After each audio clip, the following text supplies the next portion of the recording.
When we are thinking about our very difficult situation, we are kind of stuck there, and we should never get stuck. We always have an option, and we should use that option, even if it's only a very little option we have. We all should respect everybody on eye level, never mind where he or she is. বাংলাদেশের প্রথম immunity booster সমৃদ্ধ fantastic happy energy biscuit I'm more looking into a human being. So what is it that everyone can do instead of waiting for government to bring a change, instead of waiting for society? What is it we can do? Today we have a passionate advocate for women and children rights and a strong voice for women empowerment all across the world. We have Anita Maria Stogel. Thank you for being with us. Oh, thank you for having me, and thanks a lot to Kantho and Simon, to you. I'm glad to be here. Firstly, you have spent years working with communities where children and women faces difficulties. The realities are very horrible. So how did you find yourself in this criteria, or how did you set your goal to work in this field?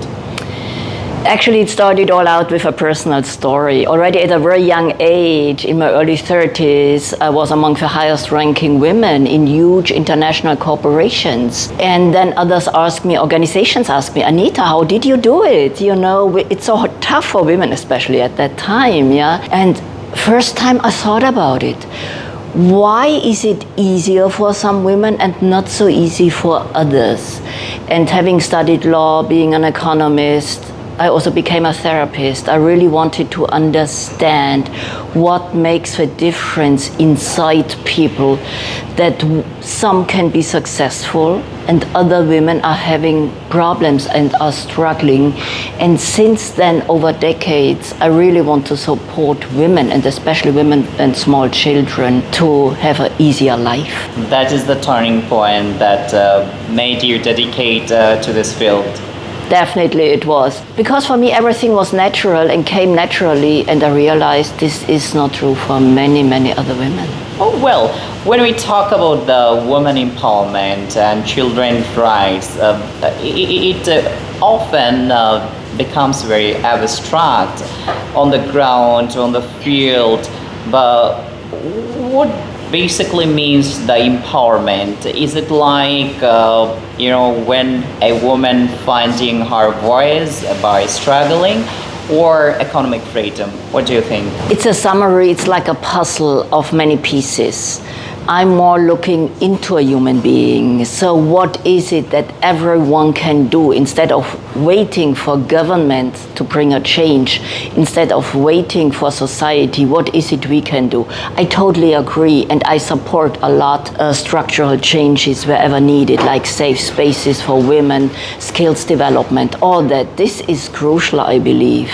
However, what every woman, every person can do right away is to look inside ourselves. It is whatever we do. This is called the inner eyes. Yes, inner eyes. Exactly. What a nice expression. That covers it completely.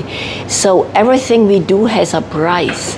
Not doing anything towards change has a price, and doing something towards change has a price as well. We have to be aware of what price do we want to pay as an individual. Many people admire your activities, creating opportunities for the women, and basically the young entrepreneur. Could you share a success story that personally moved you, something that made you realize that your work is truly coming and creating the difference in the society? Actually, yes, I'm blessed. I could contribute a bit, and I've held thousands of coaching sessions on such topics. So I remember a wonderful young lady called Lisa, and she is having, at that time there were little 3 children, and she had an extremely difficult marriage with a sick husband, mentally sick husband, and so forth. So, and I encouraged her to get a training to be able to open a daycare center for children. And she did that training. She learned even to educate her own children better. And now she is sharing. And that gives her so much energy. Where she belongs to? She's in Germany, in the countryside she is. Yes. Well, I got it. As you know, that Bangladesh has made a remarkable progress in different sectors like education and social inclusion, yet challenges remaining, and to give you an instance, like the gender discrimination in some places, and child labor and workplace discrimination. What is the most challenging issues right now that we should work urgently here? In Bangladesh, I've been a few times and contributed a little bit to the whole topic. In India, I'm pretty often, more than 30 times so far. So I can share those experiences. Of course you can. Again, what I'm looking at is not the socio-economic aspect, which is always there. We can learn best practice from other countries. So we do not have to do, as a society and as a government, all our experience on our own. We don't have to collect it on our own. It costs too much. Yeah, learn from other countries. How could it work, and open your horizon, and just adopt best practice from other countries.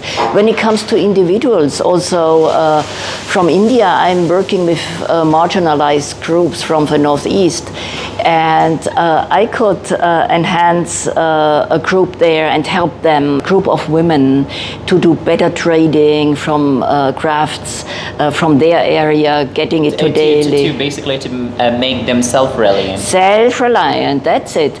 And also to team up and to support each other, because sometimes when we are in a very difficult situation, we forget to support each other, and it's so rewarding and it gives so much energy and it's so creative. Whereas when we are thinking about our very difficult situation, we are kind of stuck there, and we should never get stuck. We always have an option, and we should use that option, even if it's only a very little option we have. Well, the day before, while we're talking on the seminar in the Radisson Blu Hotel, we were talking to rise of the enthusiasm is a great factor to promote everyone's in their life. So could you share a bit about it, that how people, not only women, anyone, how they can do success in their life? Yes. First thing is you have to love people. If you love people and if you want to share love, this is a never-ending story. You always find someone you can contribute you can share, you can help, and you can support. And this is something that gives enthusiasm and strength and confidence, because those people then thank you, those people carry it on. So you realize you are relevant to society. You realize that people start approaching you. You realize that you are meaningful. And then also the financial part will come. If we keep too much our money only on finances, of course we need money to survive, this is obvious.